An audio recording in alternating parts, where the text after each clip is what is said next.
afternoon, everybody, and welcome to The World, the Times and Life of Alf Goldberg.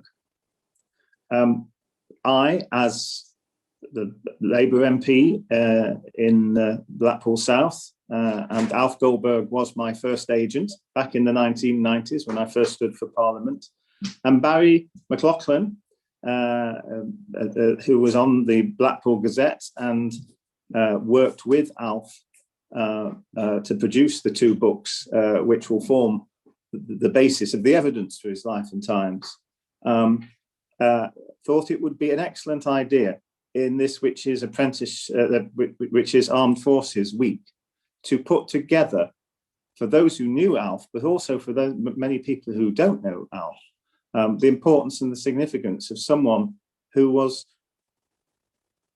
a fascinating person who lived a fascinating life. I just wanted to pull out two or three points from the blurb that he put into his first book. Born to a Jewish immigrant family, Alf Goldberg was always near the top of his class in an elementary school. Apprentice motor mechanic at West End Garage, where he saw Mosley and the Black Shirts at close quarters. Flight sergeant training people in Wheaton during the Second World War, and going to West Africa to help form the West African Air Corps. And this book, of course, which came out in 1999, a socialist for more than 70 years, Alf has always been active in politics and trade unionism, former Labour member of Fylde Borough Council, past president of the Trades Union Council and ex-chair of Blackpool and Fylde Co-op. He and his wife have more than 60 years, Dolly, and Dolly was a huge support to him, have children, grandchildren and great-grandchildren. So that's Alf Goldberg. And Barry and I today will try to give you a snapshot of how those books came to be written. So I'm going to hand over to Barry, who will give you a brisk and brief resume of how he found working with Alf.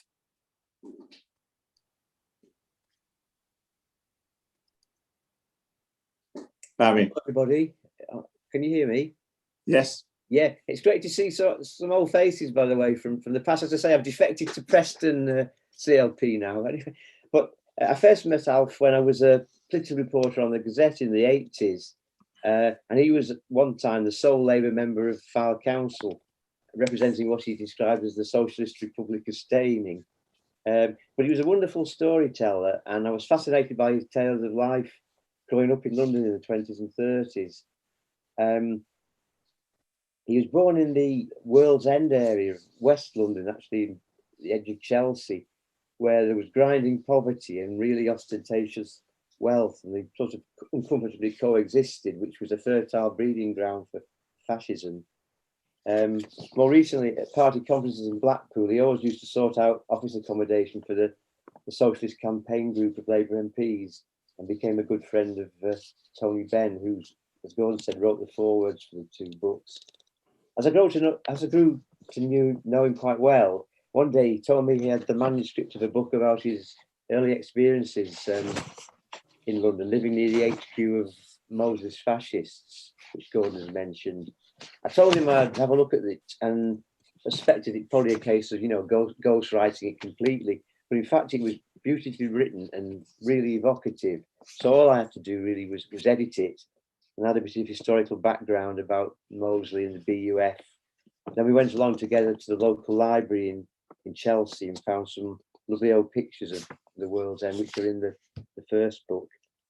The resulting little hardback, which Alan was showing, was really well received, with good reviews in, among others, Tribune, the Jewish Chronicle, and the Morning Star, where it was reviewed by Frank Alone, who I'm sure some of you remember. The success of the book emboldened Alf to embark on a second, chronicling his life in the Second World War, including his service in West Africa, which Gordon will talk about later. Again, it was really well received. Tribune called it admirable, an excellent example of history written from the bottom up.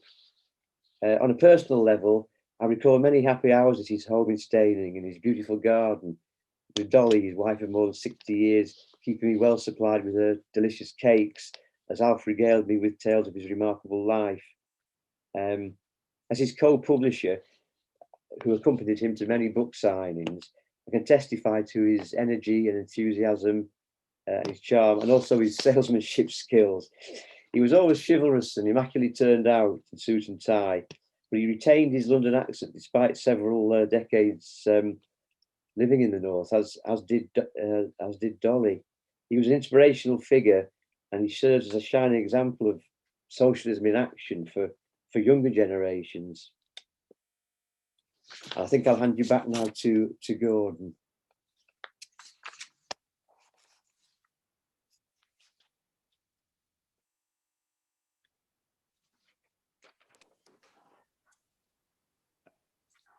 Can people hear me now? Yeah. Yes. I think that description of Barry's gives you a sense of Alf's personality, his generosity, and his warmth. Now, no figures, no people live their lives in a historical vacuum, and Alf, most specifically, did not.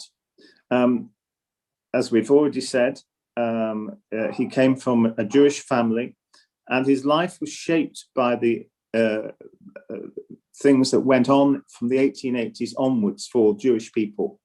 Alf's grandfather was one of the many people who fled from Eastern Europe and Russia from the pogroms, the persecution of the Jews. And many of them came to England around the turn of the 20th century. And indeed, a very good friend of mine at school, his grandfather came from Lithuania and subsequently became a very renowned doctor in Manchester. Lots of these people came, and lots of them settled in the East End, but the views of them were hardening. And in 1906, the Aliens Act put a considerable stop to a lot of those people coming, and refugees as well. Lots of parallels, obviously, with today. So the Aliens Act was the start of actually quite a lot of innate anti-Semitism, and particularly on the back of the First World War. Populists during the war actually talked about the Jews helping the Kaiser. And other things were said after the war as well. The issue of the Jews going to Palestine, the Balfour Declaration, and there was a huge amount of latent anti-Semitism in the 1920s and 1930s. Mosley's father-in-law, Lord Curzon, had been one of the, had been the man who lost out to Stanley Baldwin to lead the Tory party and become Prime Minister in the 1920s. And he, of course, was the man who made up the infamous ditty where he said, "How odd of God to choose the Jews." Very chilling. Hor Belisha, the man who invented the Belisha beacon and was a very effective Minister of Transport in the late 1930s, was driven out of public office by a whispering campaign because he was Jewish. And so Alf was very conscious of all of this, and obviously, of course, about Oswald Mosley. But the intelligence and the subtlety of Alf is shown by his understanding of how Mosley operated. Now, he says in the book, our paths were to become intimately entwined for a short time. As the charismatic but impetuous leader of the British Union fascists in the 1930s, he would have no reason to acknowledge a left-wing Jewish boy from the world's end. But I was fortunate to receive what I believe was a unique insight into his activities, and I like to think I made some small contribution to its demise. Now, Mosley was an extraordinary figure. He'd entered Parliament in 1918 as a Tory MP, and he fought on a basically Keynesian programme of full employment, combining patriotism and promotion of the empire. You might see some parallels again today. Eventually, he sat as an independent. He became a Labour MP, and he was actually made Chancellor of the Duchy of Lancaster in Ramsay MacDonald's Labour government. And irony of ironies, he worked together with Nye Bevan in 1930 to put together what was a Keynesian programme for the Labour Party, which the Labour Party actually rejected. So frustrated by that, he set up his own new party. He lost his seat in the general election, and he then formed the British Union of Fascists. And it's really worth thinking about people who started off as socialists and then became fascists. Mussolini started off at the start of the First World War as a socialist and became a fascist. Mosley is examined by Alf in the book in a very interesting way, because he talks about Mosley as being emotionally distant. And he says, unlike the world's enders, the upper classes and the haute bourgeoisie in Edwardian England, where Mosley was brought up, found it hard to show affection to their families.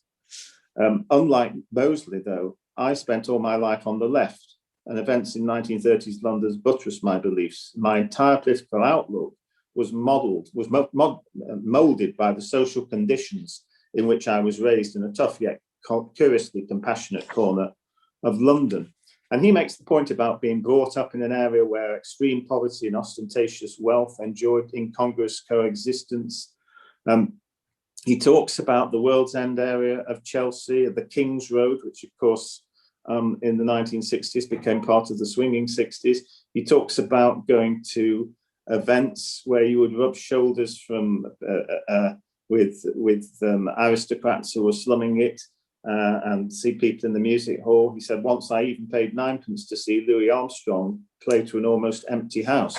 And so this was the context in which he took up working as a motor mechanic in the West End, and Oswald Mosley set up his BUF headquarters just round the corner. And from there, Alf could hear the printing presses, as he says, rumbling as they produced thousands of copies of the Black Shirt, the movement's first weekly newspaper. Mosley, of course, had lots and lots of influential support in the newspapers in the 1930s. The two press barons, Rothermere and Redesdale, were right behind him for a certain point of time.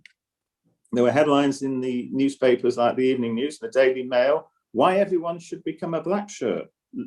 Rothermere, who was the owner of the Daily Mail, and his grandson is still the owner of the Daily Mail, contributed articles saying, give the Black Shirts a helping hand, the Black Shirts will stop war.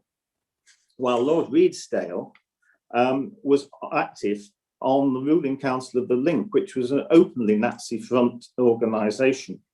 And so these things began to churn up in a very, very ominous way in the 1930s. As Alf says, I was ideally placed to observe the action of Mosley's organisation more closely than many of his other opponents. Why? Because he was a mechanic at the garage where Mosley and his Black Shirts got their cars housed and repaired. And so he saw all of these things going on. He makes a point at one point of saying, it was, of course, pure coincidence that many problems befell the British Union of Fascist Transport Fleet during the time I worked at the garage. But this position of Mosley's got worse and worse. In 1936, George Lansby, the veteran East End MP, said what Mosley's appeal was. He said, in a statement that could equally apply, this is what Alf said, to the tens of thousands of people of Asian ethnic origins in the East End today, he added, most of them are as English as we are. There's a large proportion who are naturalized, but many Jews are just as much English by birth as anybody else. This wave of persecution would be stupid if it was not accompanied by what amounts to terrorism. And that was the climax of the fascist effort in London. In June 1936, when Mosley, probably trying to emulate Mussolini's March on Rome in 1922, which had been the start of Mussolini's rise to power, said that he would put 20,000 fascists on the streets through the East End in October 1936. I'm not going to go through the details of that, but what happened in that period was that there was a huge march of solidarity by Jews and non-Jews and others in the East End. And as Alf, who was a witness to all of it, said, under a barrage of makeshift missiles from the crowd, and the police tried and failed to force their way through the barrier, and eventually Mosley's black shirts were dispersed by the police. Alf says the Battle of Cable Street has gone down in folklore as a victory by anti-fascists over the BUF, and so it was. But in fact, the two sides never came into conflict. He said it was a more degrading defeat for the fascists than would have been any outcome of direct confrontation. But I have always been able to say, at the Battle of Cable Street, I was there, and that was very, very much about cutting off that wide support for Mosley. Some of the papers took their support away, but it didn't stop him being mischievous and going through and saying things right up to the Second World War. And I'm now going to pass over to Barry to talk about the context of Alf's family and the East End in the 1930s. Thanks, Gordon. Yeah, as Gordon just said, unlike Mosley, Alf came from a very loving family. His grandfather, as Gordon said, was a Jewish tailor who came over after the Russian pogroms in the early 20th century. He never really got to learn English fully, but Alf always said he could always read the Racing Post for the for the results. Alf said of his father, "Never have I known a person who managed to cram so much diverse activity into one lifetime with so little personal gain. When he died, his entire estate amounted to a few crumpled fibres in the pocket of his old jacket hanging over the back of a chair." Alf's father was slight of stature and started work as an apprentice jockey, but later he moved on as an apprentice painter and decorator for Crown properties, including Buckingham Palace. And there's a tale that he had a chat with Edward VII while he was painting a corridor about horse racing. That's perhaps a bit of a apocryphal, but who knows. Then he became involved in the senior side of the racing world as a bookie and a tipster. And to supplement his earnings further, he joined a theatre company, appearing regularly on the music hall scene. During the First World War, Alf's dad served with the Royal Engineers. But after the Russian Revolution of 1917, he was sent to Russia as a member of a new British Army contingent that Winston Churchill had set up. He never knew why they were sent, but presumably it was to serve in the anti-Bolshevik white forces who were resisting the revolution. Fortunately, he didn't see action and he was soon home. He picked up a little Russian while he was there and was looking forward to talking to his father in his native tongue. But on his return, he found out that tragically his father had died. And also, even more tragically, his grief-stricken mother had drowned in the Serpentine in Hyde Park. That tragic chain of events. More than 20 years after he was discharged, he re-enlisted when the Second World War broke out in his old regiment, and he was classed as category A1, even though he was in his 50s. So he must have been one of the oldest sappers in the army. Later in the war, he returned to civilian life and worked for Rolls-Royce in the Midlands, but he missed his beloved London. And despite the Blitz, he and his wife Emmeline swapped their council house for a small flat near the World's End. And while Alf was away with the RAF, his mum and dad were spending the night in Earl's Court tube station, sheltering from the bombing. I just mentioned his wife Emmeline very briefly, who was again a very interesting person. She came from an East End family, a large family, and as many girls of that class and age, was placed into service after leaving school.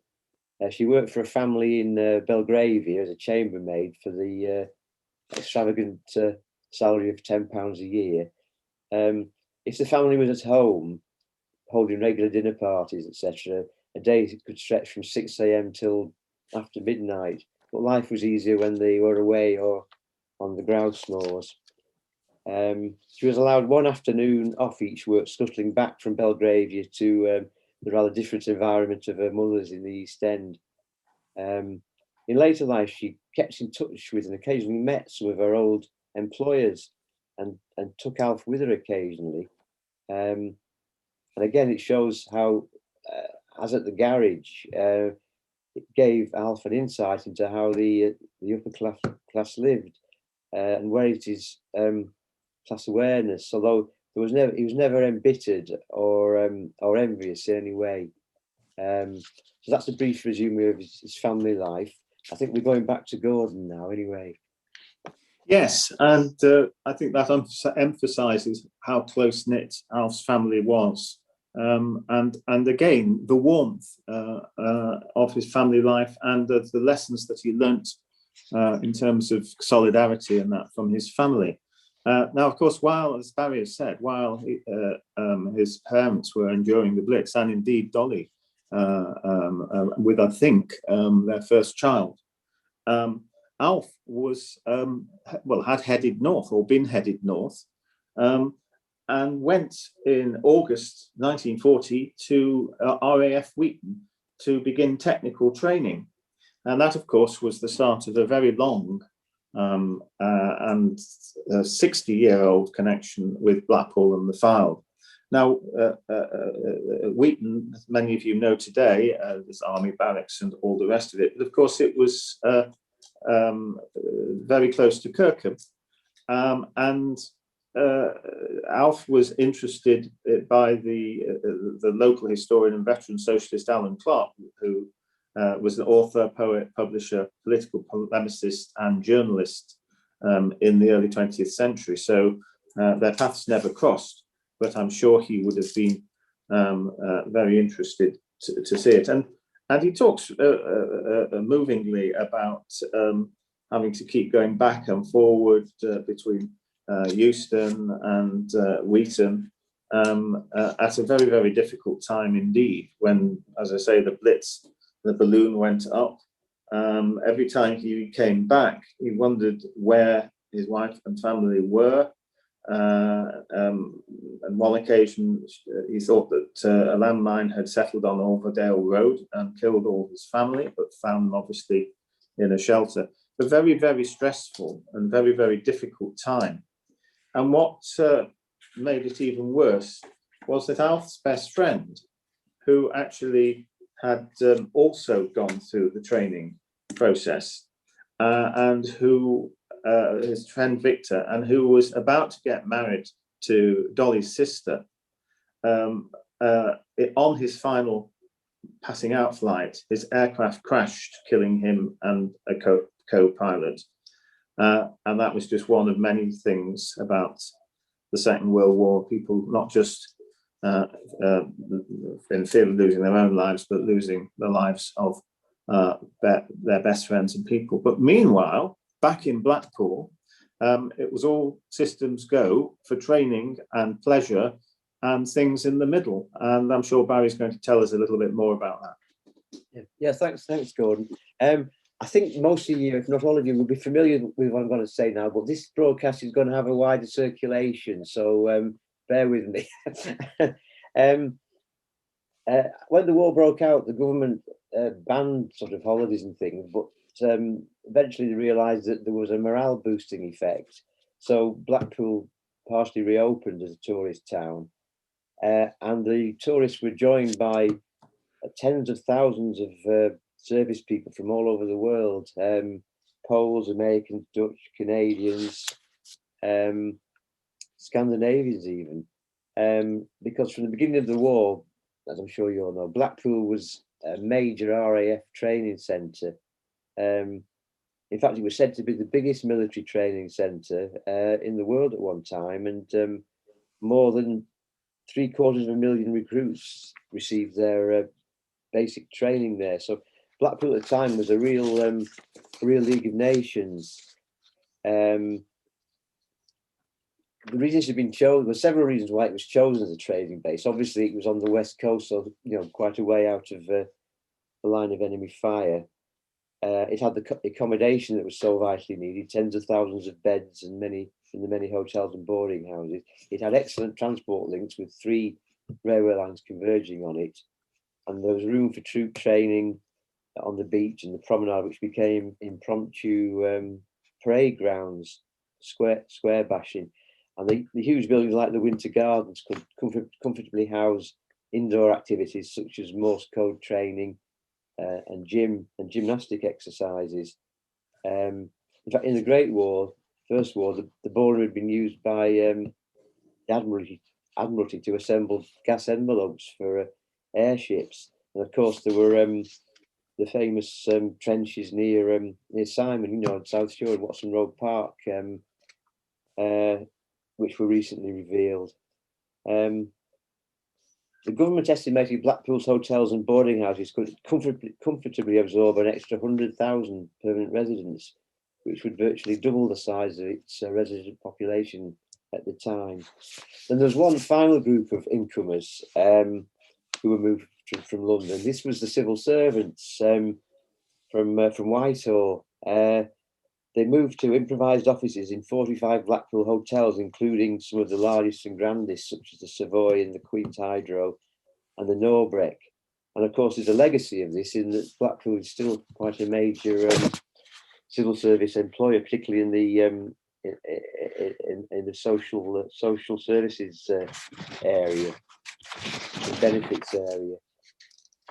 Inevitably, there were grumbles, though, from these people who'd been hauled out of the metropolis and placed in Blackpool, and they grumbled about their accommodation and their allowances and such like. And there's a tale about the staff who were based at the Norbreck liked to travel into town centre at lunchtime, but of course the trams, when they reached Norbreck station, were full to the gunnels of holidaymakers. So the civil servants complained about this, but they got no joy. And in July 1943, it all became too frustrating, and this frustration boiled over into direct action. Hundreds of civil servants marched out of the castle and across the promenade to the tracks by the Norbreck tram station and protested the call for priority travel for war workers above tourists, and for a crossover to be installed, which would allow trams to stop at the Norbreck and turn around rather than go right on to Fleetwood. They even staged a sit-down protest on the tracks, defiantly resisting the tooting of the drivers to get out of the way. It became quite a fraught scene, actually. I was thinking perhaps it's something the PCS could take on board in one of their new campaigns, probably. But I think that's, as I say, that's Blackpool done. As I say, most of it's probably familiar to you, but as I say, this broadcast will be more widely circulated, so it might be of interest to non-Blackpool people. And it's Gordon again. And what fascinating vignettes there. And what that highlights, of course, is the very, very bittersweet memories that many people had of that wartime generation for Blackpool. And I'm just going to indulge myself in a personal anecdote. My mother served in the Army Paid Corps during the Second World War. And about 2 or 3 years before she died, she came for 3 or 4 days, went actually to watch the opening of the illuminations. And my partner and I took her into afternoon tea on the tower floor, ballroom in the tower. And so she had to go. She had to go up in the goods lift because she was in a wheelchair. But we sat there, and they brought the cakes and all the rest of it. And then I noticed my mother was crying, and she didn't normally cry in public. And I said, "Oh, Mum, what's the matter?" She said, "I'm just thinking." She said, "The last time I was in this hall, I was in this ballroom. It was 1943. I was on the floor dancing in uniform." And how many other tens of thousands of people will have had that experience as well? And of course, in the First World War, most of the American troops who went to the Western Front after the Americans came in were drilled on the beaches in Blackpool. And Alistair Cook, who many of you will remember the famous letter from America, reminds us in his autobiography that it was a 6-year-old boy that he first caught sight of American troops on the beaches in Blackpool. Anyway, while all this was going on in Blackpool, Alf Goldberg was literally half a world away. He was half a world away because, having completed his training, he had been sent, although he didn't know it at the time, with various other people to do more training for other people in West Africa. And of course, in those days, people were never told where they were going. And Alf was never short of, he should have been an ad man really, or a marketing man. He was never short of a title for a chapter. The story of how difficult it was for 4 or 5 weeks for them to get to West Africa, first of all, trying to evade U-boats and freezing weather, and then getting too hot and bothered as they got closer and closer to the equator, is probably best summed up by the title of chapter 7, which was around going below decks to eat and then going on decks for other purposes, called Stew and Spew. Eventually, they did reach Freetown. And there's an interesting issue here, because, of course, Alf said earlier in his books about how when he was a child, they were all drilled in the empire and the bits of pink on the map and all the rest of it. And they were all given a half day off. So, he'd been brought up in a very pro-empire sort of way. But as he says, his experiences in West Africa confronted him with the realities of the case. Some picturesque descriptions, he said, throughout the daylight, this was as they were coming into Freetown, small canoe-type boats would continually approach the ship, heavily laden with merchandise, ranging from fruit to live chickens in cages and propelled by a local trader using a paddle. They were not welcomed by the officers on the bridge high above, probably for health reasons. He entitles his chapter 8, Far-Flung Outposts of Empire, and he starts it with this wonderful ditty that they all had to sing. I gather there were some attempts to repeat the process this week with a song called Great Britain, but I'll leave that for you to judge. But anyway, what they had to sing was, I am a Briton bold and free, I love my country well, and proud am I, as all should be, in such a land to dwell. I glory in my country's fame, the honour she commands, but most of all because her name for truth and freedom stands. And of course, that would have been supported by the half-day holiday. But when Alf Goldberg in 1944 set foot in Freetown, he found a huge amount of destitution. He said, even as long ago as 1944, it was impossible to form anything other than a negative impression of all aspects of Freetown and its terrain. Open sewers, a few ill-constructed roads, the general destitution among the inhabitants was soon appallingly obvious. Impossible to equate the conditions with the celebration of Empire Day, which we had been involved with in school. So then they were posted to an out-of-town transit camp where they spent quite a lot of time.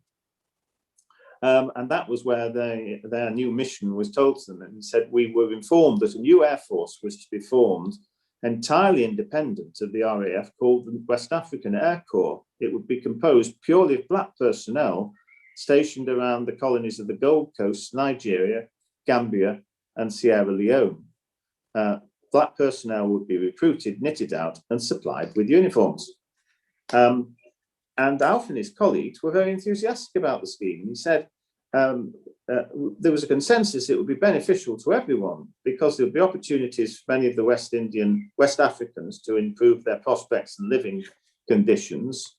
And it would also to be proved to be a very interesting and exciting venture for us. And then, of course, was the letdown. We were handed various pieces of literature, including the Constitution of the West African Air Corps, It was only on reading this I first became aware of a different perception. I realized it appeared to exist on the base of pure and overt racism. One of its first written rules said, the highest rank in the West African Air Corps will always address the lowest in the RAF as sir. This rule, I mused, could have been written by my old adversary in Chelsea, Oswald Mosley. He then, of course, was transferred to what was then called the Gold Coast, but which is known today as Ghana. And again, the plight of the native population horrified him. Dire poverty, a disease-ridden society with no health service, leading to inevitable low life expectancy. I would have had to describe it rather as the black man's grave. And this, of course, brought him into conflict with some of the things that they were supposed to do in training. By and large, very enthusiastic recruits. And one of the things that really got him wild was about the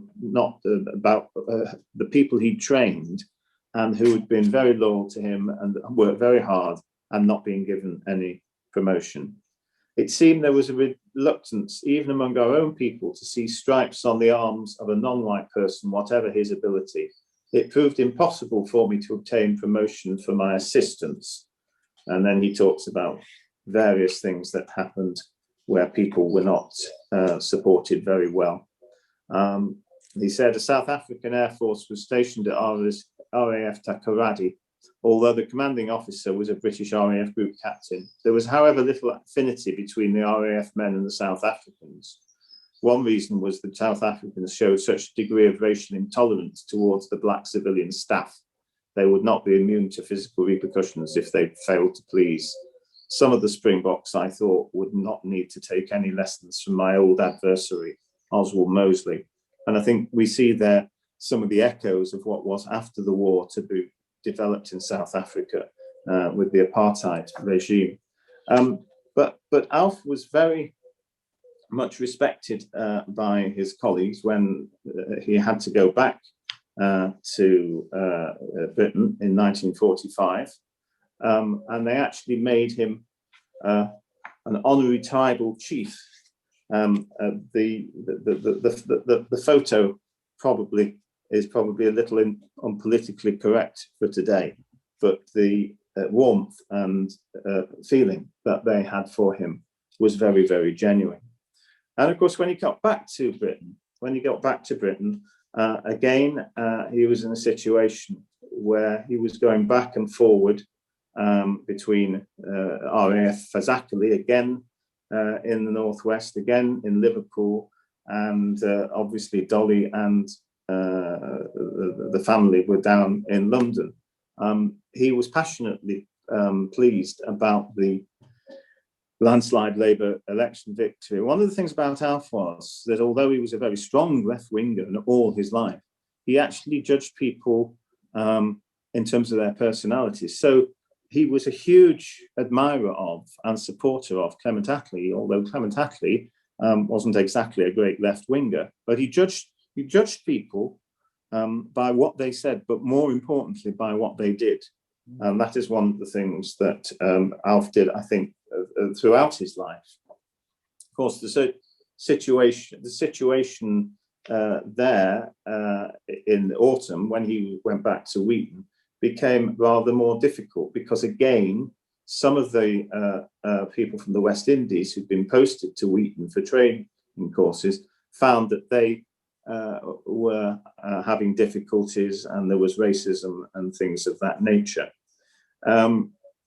He then went to back down. He was released from the RAF and he went back down to London and was based in Uxbridge. And as he said, I possessed little more after 6 years than a de mob suit and some newfound independence. He managed to get a council house with Dolly and 2 small children in the London suburb of South Ruislip. And then basically, after a period of time, transferred to having his own garage in the Midlands, and eventually returning to the place where, of course, he trained and made many friends, which was Lancashire and Wheaton and that area. Interestingly enough, Barry has talked about the glowing terms in which Tony Benn wrote about Alf in his introduction and his forewords in both of his books.